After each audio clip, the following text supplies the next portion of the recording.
Okay, so then we'll just do that when it's time to share your screen. I'll just make you Okay, host, and then you send it back to me. How does that sound? that's perfect. All right, let's do that. Okay, guys, welcome to it's Wednesday. Happy Wednesday. Just had my coffee. Yay. Okay, so today we're going to go through expired scripts, and we have Jorge Mora, who is, in my opinion, the expired king in our office. Yeah, so just I'll have you introduce yourself. Good morning, everybody. Thank you very much for the opportunity, Crystal and Michael, for putting this thing together. So yeah, I like to go after expireds for the reason that you can wake up today and speak to somebody and get an appointment the same day. These people are people that had their home for sale for whatever reason it didn't sell, and it's our job to find out if we're able to help them. Um, but because they are such low-hanging fruit, a lot of top agents go after expires, and it's very, very, very competitive. So what has to happen is you have to be very quick to the point, and you have to be very good on your script to where it sounds like a natural conversation.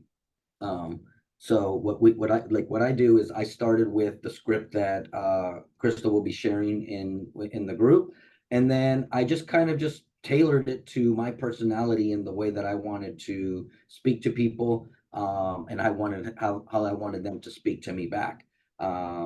So it's it's a trial and error. You'll probably come up with something better than I do, and then when you do, it'd be happy for you to share it with us. But it's a very good practice to go after. It's very these people are in need of selling their home, and it's an opportunity to get a listing that same day. Awesome, awesome. And what are some of your like best practices when it comes to expireds and maybe either overcoming some objections or even just like hyping yourself up, because I think cold calling is a little daunting sometimes. It's like, okay, I'm calling a random person. I don't know if they're going to hang up on me or cuss me out or be nice. Like it's just kind of this like roller coaster of emotions. So like, how do you hype yourself up to start making those cold calls? Every day is different, is there's some days where I come in and I'm like guns blazing and ready to go, and then there's other days when I don't feel like picking up the phone at all. So I mean, I think the hardest call is the first call. Once you're on the phone and you get the dial in, and then it becomes easier that way. Even like door knocking, the first thing is always the hardest one. um the best practices and to take the emotion out is like I put myself in their shoes. Is like I don't know what they were doing before I called them. I don't know, like, if they just got yelled at by their boss. I don't know if they got yelled at by their spouse, or they dropped something on their foot. I don't know what was happening before that point. So I tried not to take whatever they say personally.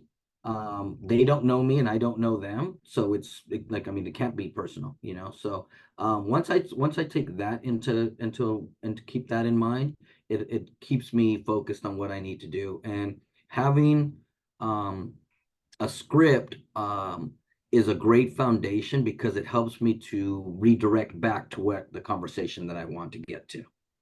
I love that. I love that. So let's go ahead and just do like a quick demonstration of the script that I have in the chat. So if you open up the script in the chat, it's really more of just questions. It's not like a word for word thing. And I think that that's something that, Jorge was iterating is that, it's more of a natural thing. So Jorge, can you go through this and just kind of let us know how you use this, or do you use a script like this? Yeah, so this Mike Ferry script is one that I started with. And then so it's really powerful in the sense that it answers a lot of the questions uh that you have and that the customer has. But with that is like my personality is not as abrasive as what the script is when it comes to that kind of thing. So I had to kind of just tweak it to my own. So like if you just break down the script itself, it's like the first part is, hi, I'm looking for blank, I'm blank with blah blah blah. So basically that's the intro, right? So is if you were the client, I would be ring ring ring. I would say Crystal, And I would do it with an upswing to where the person that I'm calling is kind of curious to, how did this person know my name? Then I get into right away into who I am. And I say, hi, I'm Jorge Mora with Keller Williams. And so that identifies me as a realtor. Now, expireds, if you're not calling by 8 in the morning, they've already gotten called 25 times in the morning.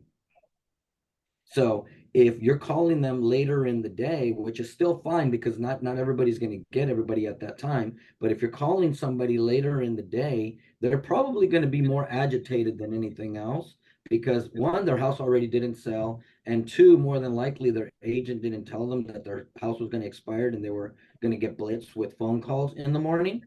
And now all these agents are calling them and asking them, why do you think your house didn't sell? Why do you think this? Why do you think that? So it can be a very frustrating experience for somebody. So is like what I'll do next after I introduce myself is do a pattern interrupt. So just kind of interrupt their thing, and it says so, and it'll be just something as simple as that. I said, Crystal, I apologize for interrupting your morning. I was hoping to ask you a question before you hang up, and then you can decide if we need to continue the conversation any further. Is that fair? I like that. So by asking that question in that manner, I feel it gives the prospect like the sense of like, oh, I can hang up. I mean, they could have hung up like immediately, right? So it's not like we're doing anything that's out of the ordinary. But by asking them for permission, if they say yes, then it's going to ease into the conversation. If they say no, then it's like, okay, thank you for your time, and you can keep going. I really don't like to get into a back and forth with people because like I got a lot more phone calls to make. And if I keep getting, beat up, like it's gonna take a toll on your day. Mhm. So if they're just very abrasive like that, or they start cussing or doing whatever, I'm sorry to have interrupted your day, and I keep moving. Is Mhm. it's not worth my mental energy to try to convince them to have a conversation with me. I very well could, but is like my day is going to be a lot shorter at that way because by noon I'm going to be fried at that point. So you kind of assess a little bit about like maybe their mood too, and if they're receptive to you, and then kind of go from there. Yeah, because and so that's a good thing that you mentioned. So when the person on the other line is answering, I try to mirror their tone and their rate of speech. So if they're like, "Hey, what do you want?" It's like, "Hey, now you got to talk fast." Right? Because if somebody's talking fast and I'm talking slow, we're not going to click Yeah. and it's going to be a problem. Or the opposite. If I'm talking fast and they're talking slow, they're going to think that I'm like trying to fast talk them into something, So more of right? that mirror and match. Yeah. So initially, right? Like I'm going to control the rate of speech, but initially I have to meet you where we're talking. I like that. So it's like you connect with them and then you ask for permission. Now, once they've given me permission to be like, hey, I just wanted to see if I can ask you a question before you hang up to see if it's even worth having a conversation. Is that fair? That's And then fair. I kind of like nod my head like how you'll see me. So I usually talk on the phone like with the headset like this. And I like to stand up because it gives me more energy to try to think on my feet. Everybody's different, but once they give me the permission to do that, now I'm going to talk at my rate of speech and control the conversation. So then I would be like, yeah, I'm sure you figured out by now that your home came off the market. More than likely, you decided not to sell it. Is that correct? So what I'm doing at that point is I'm letting them know like they're the ones that decided to take the house off the market because it's a great home.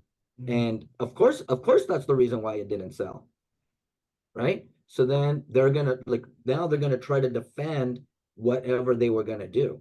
They're like, no, we still want to sell it. Oh, Yeah. okay. So like or they'll be like, yeah, we decided not to hold, or we just decided to fix it, or whatever they decide to say. Whatever they say is not really relevant because what we're gonna do is we're gonna acknowledge, repeat, and pivot. Mm. So it'll be like, oh, you decided to hold on to it. I understand that. Had the property sold, where were you going to go to next? Right? And then they'll say whatever they say, and then we repeat the process again. We acknowledge, we repeat, and we pivot. And then it's like we're trying to get them to tell us, like, no, like they're absolutely not going to sell the property. Because the more that we ask them those types of questions, and if the opposite is true, if it's true, then it's great. Then we can just finish the conversation right then and there. But if the opposite is true and they still do need to sell it, they're going to defend and they're going to tell you why they need to sell the property. So that's what I'm looking to do, is I'm looking for them to sell me on why they need to sell the home, not the other way around.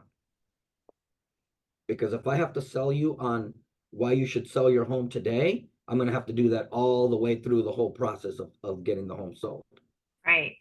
But if you tell me that you need to sell the home, now I have motivation to where when something happens down the road where we have to adjust the price, where we have to do whatever we have to do down the road, I can come back to that and be like, oh, you're trying to get to blah, blah, blah. This is the way that we can do it. I love that. So it's more about trying to it's always, I try to give them the sense that they're in control, and in a way they are in control. Like I'm asking the questions, like I'm trying to disqualify them, and I'm trying to get them to qualify themselves of being a client of mine.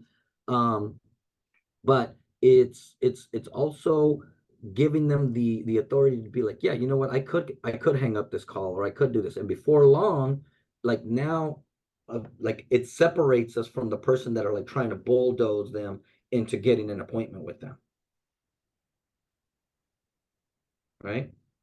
So like those are kind of some of the kind of the practices that I like to use.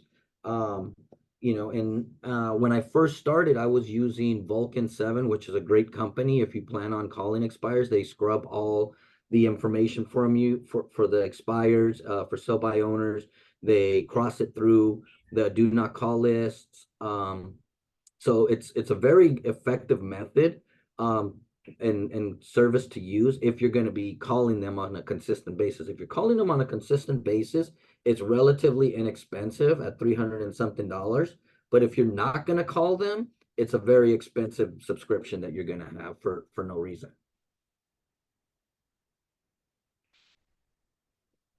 Yeah. Awesome. Well, thank you so much for going through some of your like best practices and how you kind of like power through those calls and through the day.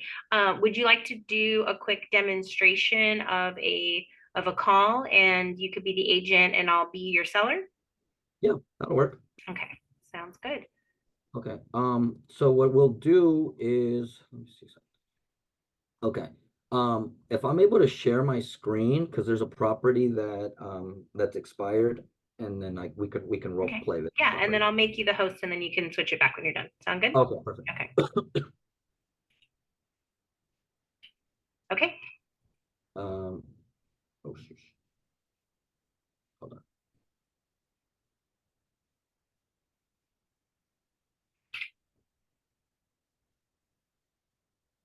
Okay, I don't know if you guys can see that. Can you see that?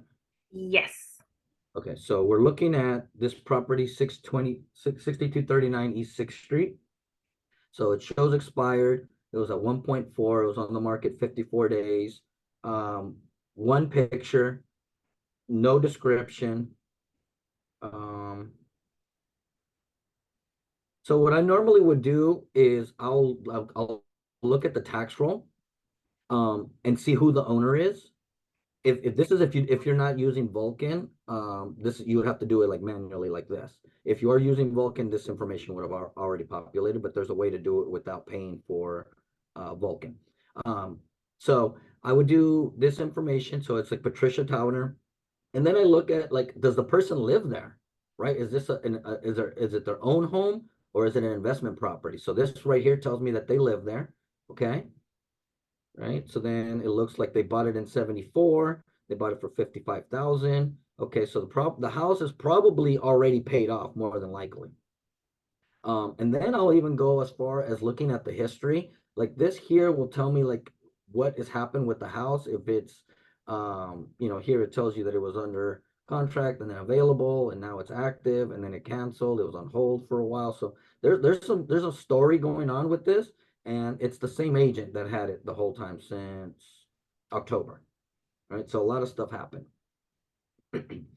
Then it'll also tell you if like the person is how much they owe on the, oh, see, so they have a mortgage here in 2012 for 298.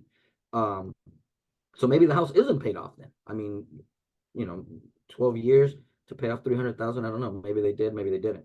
But um, but it also tell you if they're in notice of default or anything like that. So this just kind of gives me a snapshot of where what is going on with the house. And right here, I also see too that there was an affidavit filed. That's probably an affidavit of death. So it's most likely that the trustees maybe she passed away and the trustees are selling it. Yeah, that's a good Maybe. point. Yeah. Yeah, that's absolutely. So like all of that is gonna like what I'm trying to do is trying to get a picture of who I'm gonna be talking to, right? And when you do it in this, when I was using Vulcan, it was just like a rapid fire, right? Because like they would give you all the expires in the selected areas that you want, and like there is just like just get through the numbers.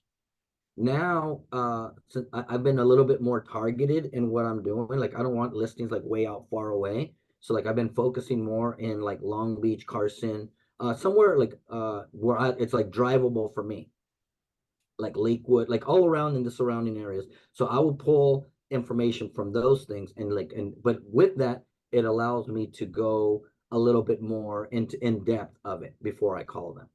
Does that make sense? Yeah. All right, so let's go ahead and get started. So it'll be ring, ring, ring. Wait, hold on. Sorry. Do you want me to pretend that I'm this person You can be or you. just You want to be you? anybody? Do you want to be Anybody? Patricia or you want to be you?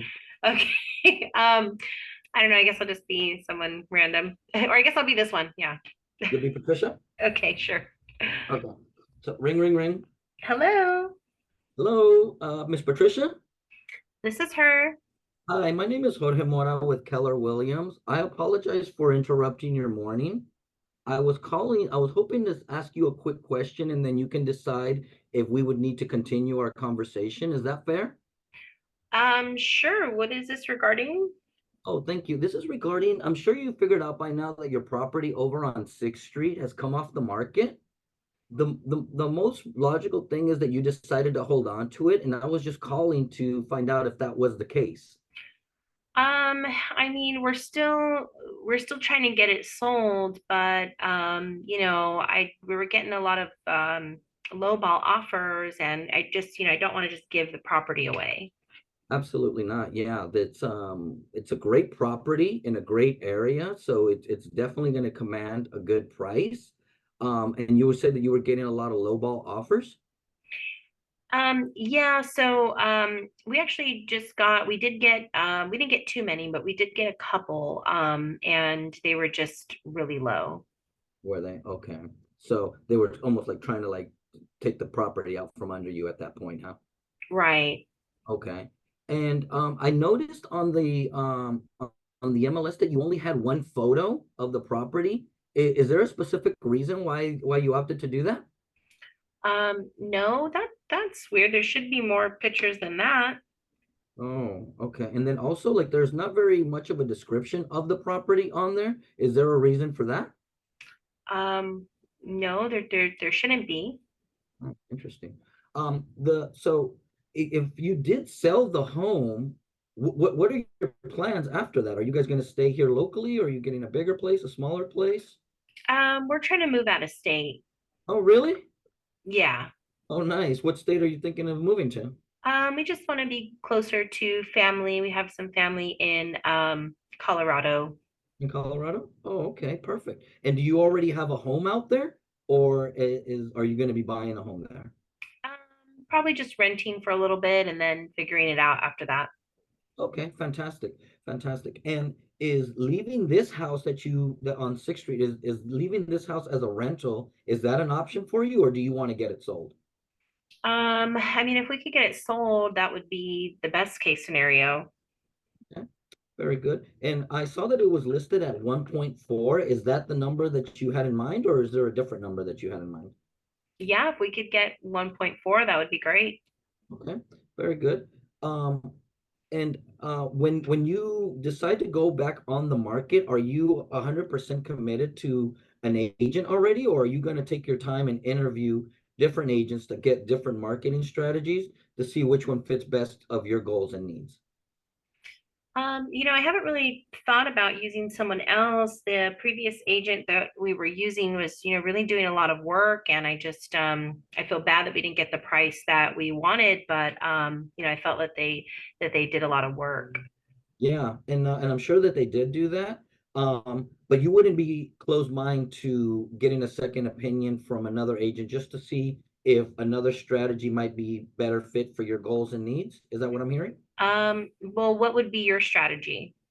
Well, it would depend on the home, ma'am. And since I haven't seen the home and there's not very many pictures of the property online, um, would it be possible for you to invite me over this week and so I could just come by and take a peek at it from a realtor's point of view? And then what I'll do after that is get some information of what's selling in the area for you, and then give you more importantly a walkaway number for you to see if that number that we come up with is something that would be worthy of you moving on. Does that sound fair? Um, yes, but we're really busy and I have to talk to my husband. Absolutely, 100%. I completely understand about that. I can't make any decisions without my wife, so it's I definitely understand that. Would it be possible to do a tentative appointment? And then once you speak with your husband, if he's on board, perfect. If he tells me to take a hike, then that'll work as well. Does that sound fair? Sure.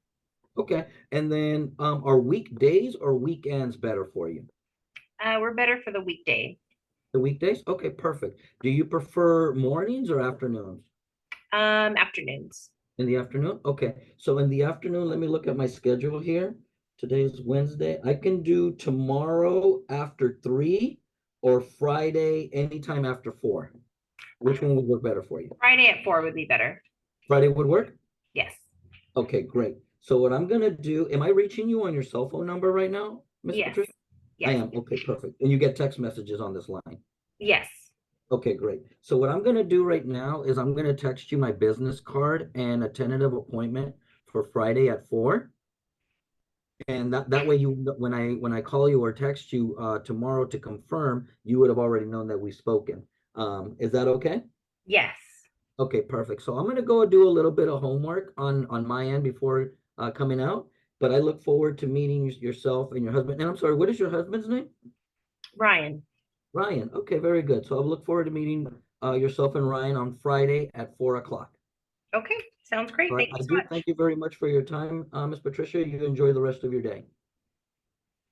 Woo! And you set the appointment. I love that. I love that. And if you guys know me by now, I like to make sure we always give them two times that work for them. So I love that you said, okay, Tuesday at or tomorrow at 2 or Friday at 4. You're giving them those solid options and letting them choose, not just this back and forth, what's best for you, best for me, blah, blah, blah, blah, blah. It's I'm available this day, this time, would one of those work, and giving them specific times. I love that. Awesome. So we'll open it up to some feedback. What did you guys think? Let me, oh, do you want to send back the host, Oh, Jorge? sorry. Yeah, it's okay. You want to be the host now? Yeah, How do we do that? Let's see.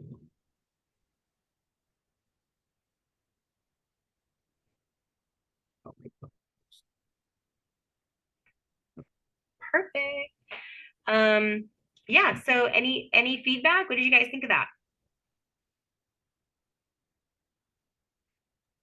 Um, if in that call there was kind of any sense of abrasion from anybody, if you were talking to like a child, a trustee of the in that particular case, um, uh, would you kind of you know talk to them differently, or would there be anything different?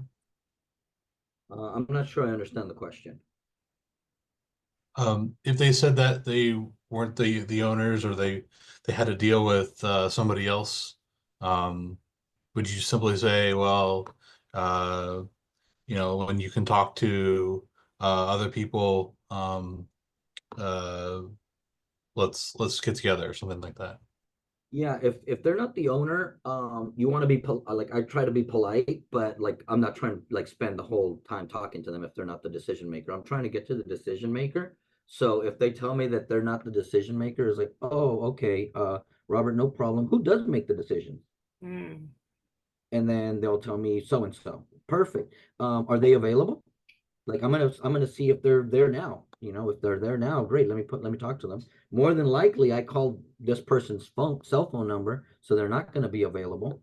So then it's like, okay, well, what's the best time to reach them? So I don't ask them for their number right away. It's like kind of like dropping like breadcrumbs for them. It's like, what would be the best time to reach them? Oh, after 4 o'clock. Oh, perfect. And what's the best contact number? Can I reach them at this number, or is there a better number to reach them at? And then they're going to be like, oh no, this is my cell phone, like you need to call them at that or that, whatever. It's like, okay, perfect. I'll go ahead and reach out to them at that time. And then if I have any trouble reaching them, Robert, would it be possible to give you a call back, and maybe I wrote down the number wrong? Is that okay? And then they'll Yeah, say whatever they say. So it's like I'm trying to build as many alliances as possible, because like if I'm rude to you, or if I'm rude to the person that's not the decision maker, do you that person is going to tell the other person about that? right. Okay. Yeah, like so it's not going to go well. But if I can get this person on my side, if I can win this person over in the short time that I have with them, then they might be even like more apt to be like, well, let me call them, or let me do this, or let me do that. Like, you never know what you can get with by treating people nicely. So it's important to do so. Yeah, and I think just to elaborate more on the question too, like if you call and the person maybe has passed away as well, and they're not the owner, or the owner passed away, then you can find out who's the decision maker. Well, who's in charge? If it's in a trust, is there a trustee or someone who's in charge of the estate? Maybe it has to go to probate. So you just keep probing those questions and just make sure you're talking to the right person, and you're really spending your time with the right person over the phone, because you don't want to set the appointment with somebody and then the decision makers aren't there. You get to the appointment and not everyone is there. So in the first example, you wanted to make sure that my husband was going to be there and that we're both going to be able to meet with you, not just me, and then say, okay, well, maybe we'll come back and meet with my husband, because it's like, why were you even there in the first place if we weren't able to make a decision? So yeah. Any other feedback?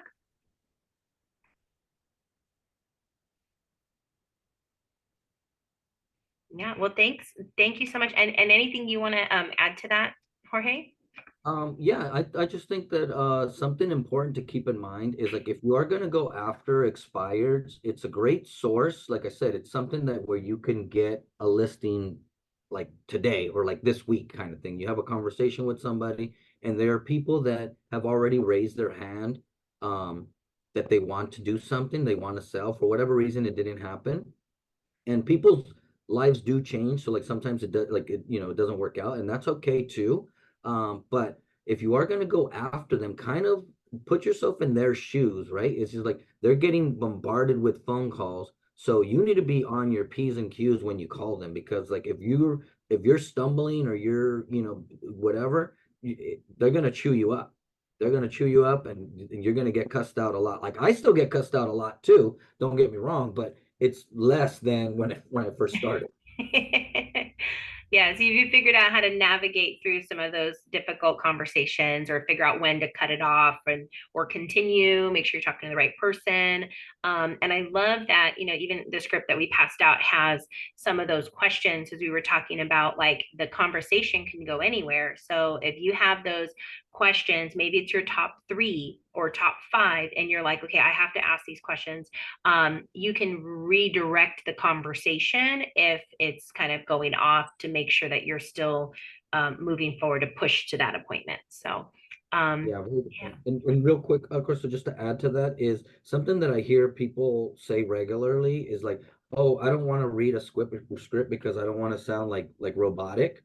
And the only reason you would sound robotic is because you don't know the script.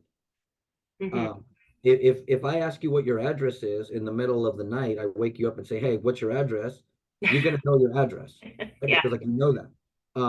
So it doesn't matter. Like the more you internalize the script, the purpose of the script is not so much um to go down the line, but just like for what you said, when the conversation goes and we're talking about the Lakers, okay, that's all fine and great. Like we're building rapport there, but then how am I going to get back to real estate? Right? The only way I'm going to be able to do that is by the script, and it's just like boom, like now I can come back and like I know where I left off and where I'm going with the conversation. So the more you internalize that and make it your own, like it's important to do that, to make it your personality. You have a different personality than I do, and everybody on here has a different personality. So make it to where like the way that you talk, the way that you respond, the way that you flow, like make it to yourself, and it won't feel like you're reading a script. It'll just feel like you're having a conversation. Love it. Well, thank you so much for going through the expired script with us and teaching us some of your best practices and tips. And I'll let you get back to your cold calls. All right. Thank you very much. Good luck, everybody. Thanks, Jorge. Bye bye. Bye.